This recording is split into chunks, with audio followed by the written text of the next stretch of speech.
Chapter 19 Superdick, Superhero. Gary tapped an emulated image of an old Nokia phone. It was pixel accurate right down to the simulated green scale display. A blocky line representing a snake slithered across the tiny screen, made a hard left, and gobbled up 4 small pixels that looked nothing like an apple. The snake grew a little longer and continued to travel across the screen. Gary was in his late 40s, graying, and perfectly happy working the 3rd shift at the Payday loan store. At this hour, he was the only one in the store, perched on his tall clerk chair, safely settled behind the 1-inch thick acrylic bulletproof window that separated him from the lobby. Foot traffic was sparse at night, and once it got really late, Gary would only see a handful of customers. Honestly, it was perfect. Plenty of time to scroll his phone or work on his snake high score. He could play whatever music he wanted, as long as he was mindful when a customer came in, and there was no one around to give him any shit. The snake got even longer, gobbling apples as Frank Sinatra crooned about a young fool who could never win because of something under his skin. It was a quiet night, which was precisely how Gary liked it. The door chimed, and he quickly swiped to pause the music as Sinatra was singing about trying to wake up to reality. He scooted his chair up to the teller window and looked up to see a burly man in all black wearing a rubber Donald Trump Halloween mask. He carried a very empty black duffel bag and, a blacked-out single-barrel shotgun. Gary sighed and turned back to his phone and the pixel snake. This was the 3rd time just this week. And why were they always wearing Donald Trump masks? Gary had to wonder if it was actually the same group of would-be robbers, giving it the old college try after each prior buddy failed to successfully knock over the Payday loan shop. It always ended the same. Cops were called, reports filed, insurance claimed, acrylic window replaced. There were extra panels in the back storage, and it took about 10 minutes to swap out the window. Tonight's asshole stepped over and rapped his knuckles against the bulletproof window. Gary didn't look up from his phone.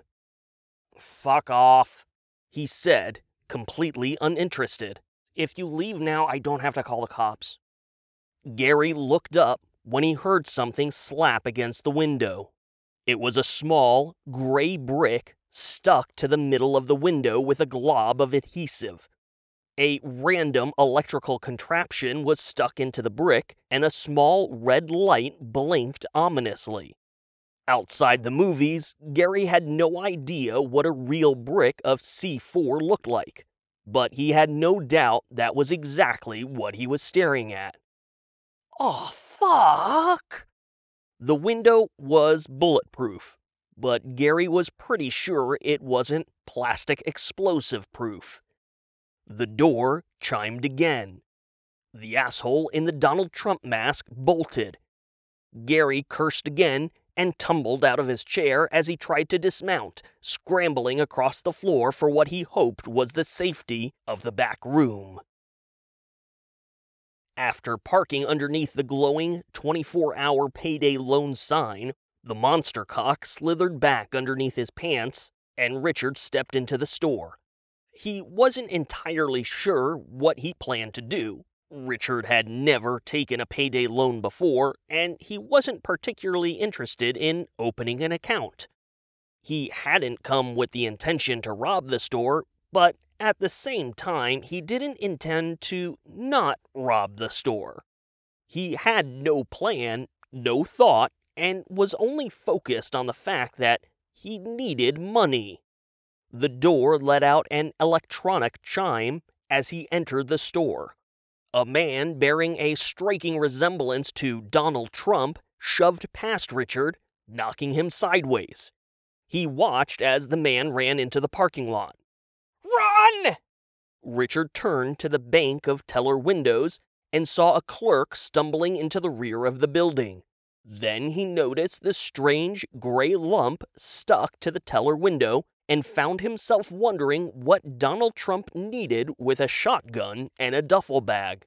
Not that Donald Trump with a shotgun actually struck Richard as abnormal, certainly not as absurd as how fast the old fucker had hustled out of the building.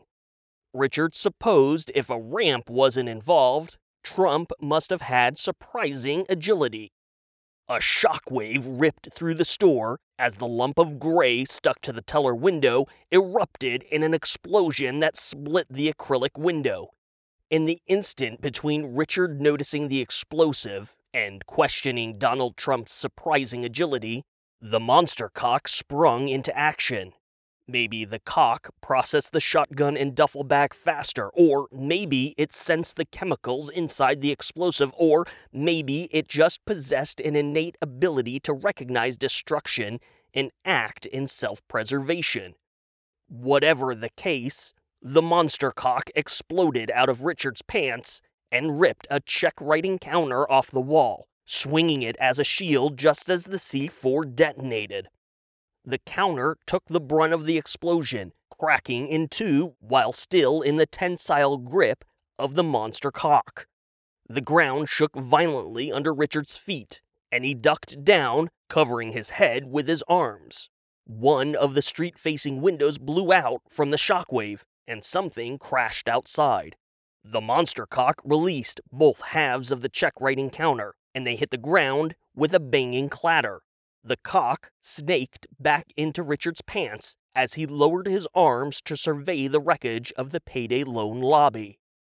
Dust was settling, and the last functioning overhead fluorescent in the front corner of the lobby kept winking on and off. A gaping hole sat in place of the teller window. The clerk peered out from around the damaged wall to the back room. Glass and debris crunched behind Richard, and he turned to see Donald Trump stomping back into the store. Trump fired into the ceiling, and even after the explosion, the shotgun retort still pierced Richard's already ringing ears. Trump single-handedly pumped around as he marched toward the gaping hole, tossing the duffel bag through. "Fill it up, fucker!" Trump screamed, his voice strangely muffled and distorted. He leveled the shotgun at the clerk. Richard rose to his feet, finally realizing that the man with the shotgun was not, in fact, a surprisingly agile Donald Trump, but instead just an asshole in a cheap Halloween mask. The monster cock realized that the fucker was about to get away with all the cash, and those girls were right down the street, eager pussies dripping and begging to be wowed and plowed. Gary had pissed his pants. This was the farthest thing from a quiet night imaginable, and he was pretty sure the damage would take a little more than 10 minutes to repair. This was not what he signed up for when he volunteered for the third shift. The asshole gestured with the shotgun, and Gary nodded rapidly, stepping out from behind the crumbling wall with his hands in the air. "Oh, yeah, okay," Gary rambled, snatching up the duffel bag. The man said something, but he spoke in a low tone, muffled by the cheap Donald Trump mask. It didn't help that Gary's ears were still fucking ringing from the explosion. He shook his head, panicking. I'm sorry, what?" "Not Donald Trump," repeated himself, and Gary wiggled a pinky in his ear. In a moment of frustration, the asshole pulled the mask up over his head, holding it at his side as he glared at Gary. "I said, where's the safe and you have the combination?" Gary looked from the shitty Donald Trump mask to the armed robber's plainly visible face. He swallowed a painful lump in his throat, suddenly gripped with the grave understanding that his life was likely over. At first, the armed robber didn't understand Gary's dramatic and sullen change of demeanor. He followed Gary's gaze to the Trump mask before realizing he fucked up by revealing his face. The robber's shoulders slumped, and the mask fell to the ground. Ah, fuck! The shotgun swung up to Gary's face. The third shift clerk squeezed his eyes shut as his bowels evacuated. He heard the click of the trigger and the immediate explosion of the shotgun firing. Then, he felt a sprinkling of dust rain down on his head. With lightning agility, the monster cock arced over the armed robber's head, snap coiled around the barrel of the shotgun, and yanked it at the ceiling right as the trigger was pulled. The cock continued to twist down the shotgun as it simultaneously held it firmly over the robber's head. The cock coiled around the man's hands, pressing them painfully into the stock of the shotgun and binding his arms together as it slowly corkscrewed toward the rest of his body. As the beast coiled down, the armed robber slowly inched up, lifting into the air by the tensile, penile strength of the monster cock. The tips of his toes left the ground, and he turned slowly in the air as the cock looped him like a giant python. The turning shaft tightened, and the bones in his arms creaked. He yelped in pain, his feet pedaling in the air. The slow spin of the robber's body finally brought him face to face with Richard, and he saw that the monster cock crushing his arms originated from Richard's pants. What the fuck are you? The monster cock clenched. Bones snapped. The armed robber screamed in agony as flesh tore underneath jagged bone. Still, the monster cock tightened. Richard stood stoic, fists balled at his sides. He had never felt so powerful. He had never felt in such total control. He squinted with that Mr. Caramel Apple Eastwood affectation and answered the thug's question.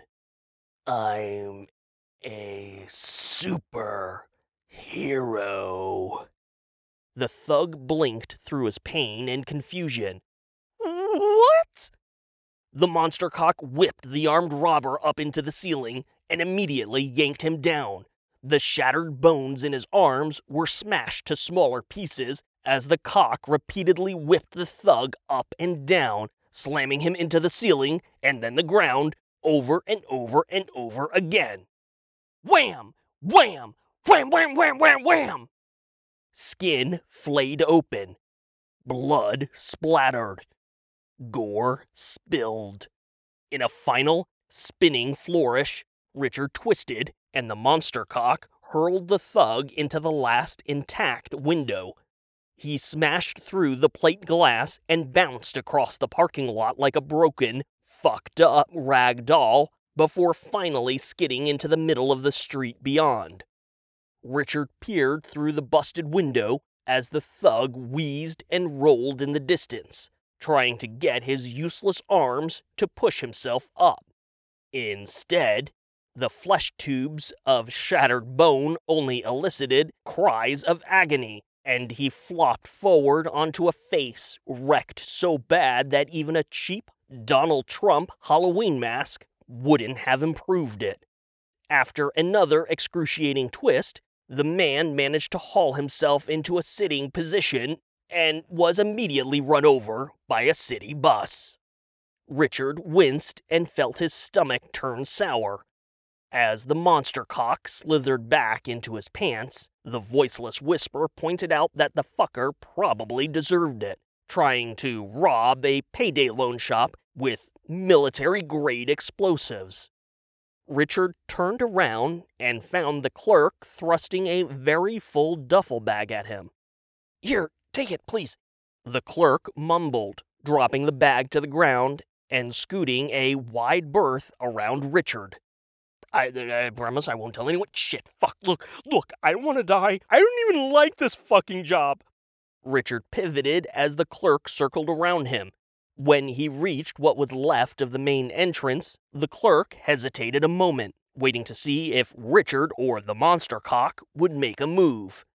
After another moment to bolster his courage, the clerk bolted out the front of the store. Richard kept turning around in the wreckage of the payday loan shop. He was alone. He squatted down and unzipped the duffel. It was full of stacks of cash. Well, all right then. Who knew being a superhero could be so profitable? Richard hefted the duffel and stepped out to Brad's car.